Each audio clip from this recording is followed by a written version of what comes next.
Borat behind-the-scenes secrets. Very nice. Remember when the first Borat film came out in 2006? Borat Cultural Learnings of America for Make Benefit Glorious Nation of Kazakhstan.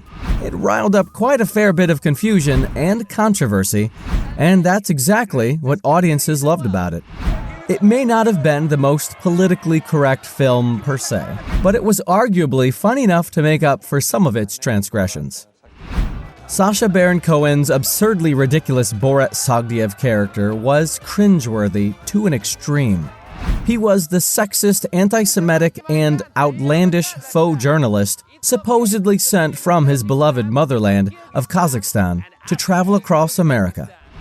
Along the way, he repeatedly fooled unsuspecting citizens, putting their patience to the test and offending everyone he came across.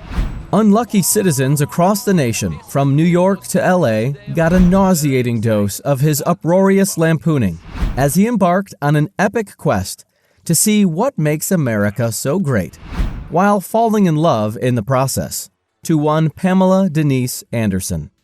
The sequel, Borat's subsequent movie film Delivery of Prodigious Bride to American Regime for Make Benefit Once Glorious Nation of Kazakhstan, was just released on October 23rd on Amazon Prime Video.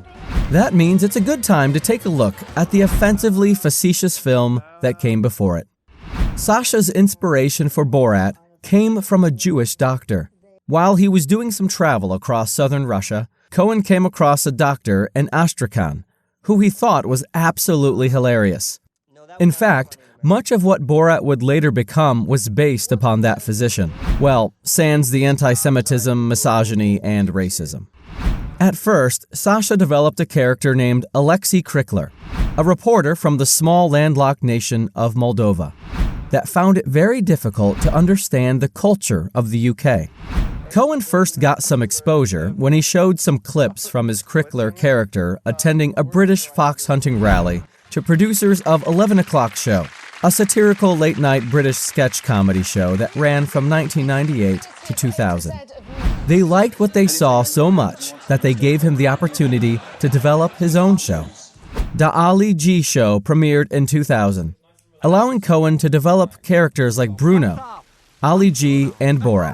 Once the UK became too familiar with his characters, the show was forced to make the move to the United States, where it ran on HBO from 2003 to 2005. Patton Oswalt and Seth Rogen helped write Borat. Anthony Hines, Peter Bainum, Dan Mazer, and Sacha Baron Cohen were all the writers that received credits on Borat, but 2 additional writers contributed to the film without credit. It's unclear why Patton Oswalt and Seth Rogen chose not to be recognized for their work, but it's actually not altogether uncommon for comedians to contribute to a film without credit. Patton Oswalt, for example, helped write Monsters Incorporated and half the Shrek films. Initially, 20th Century Fox's production notes had staked the claim that Borat was completely unscripted.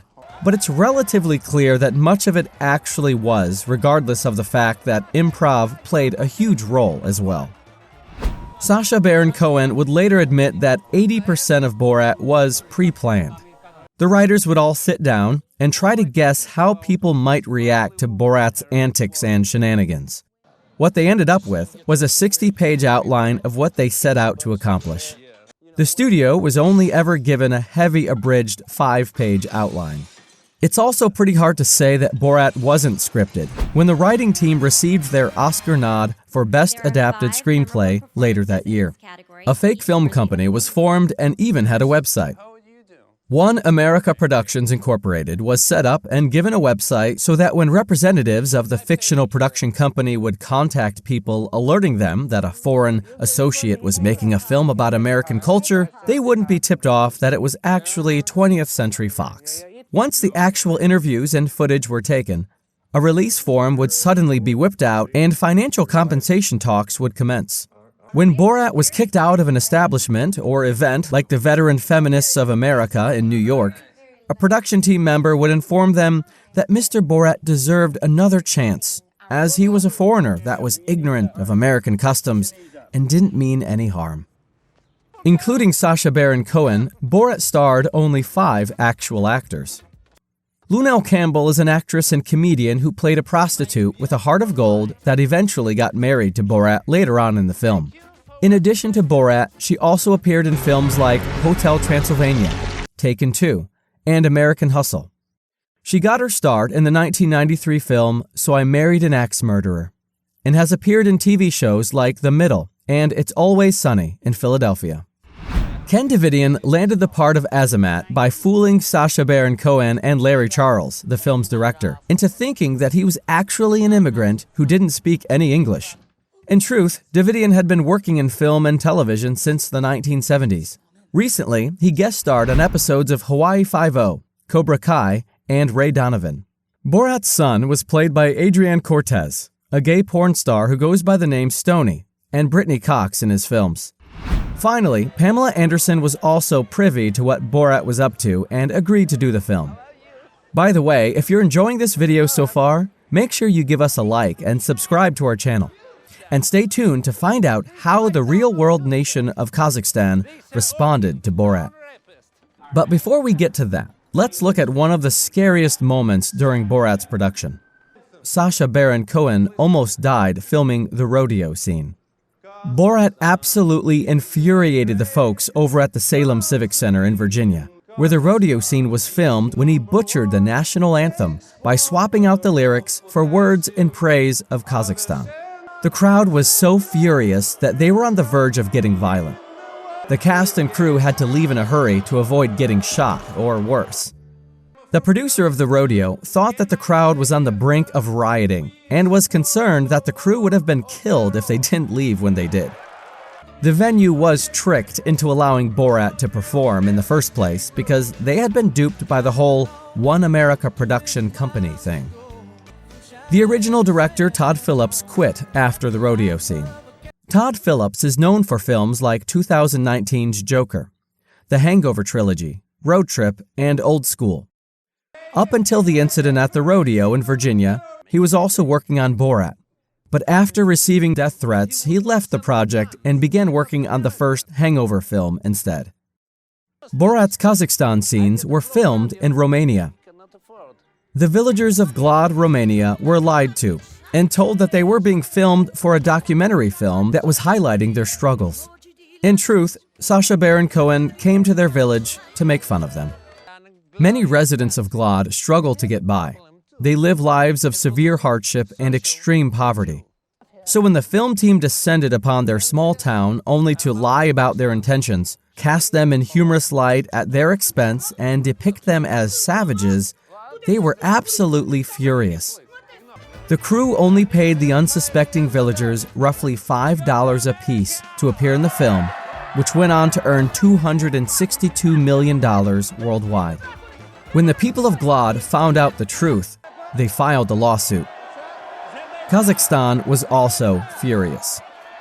The first Borat film was actually banned in Kazakhstan. The nation's foreign ministry also ran a 4-page insert in the New York Times that attempted to refute the negative way that their country was depicted in the film. They felt like the movie was full of offensive stereotypes that brought shame upon their nation. In reality, that only ended up giving more publicity to Borat.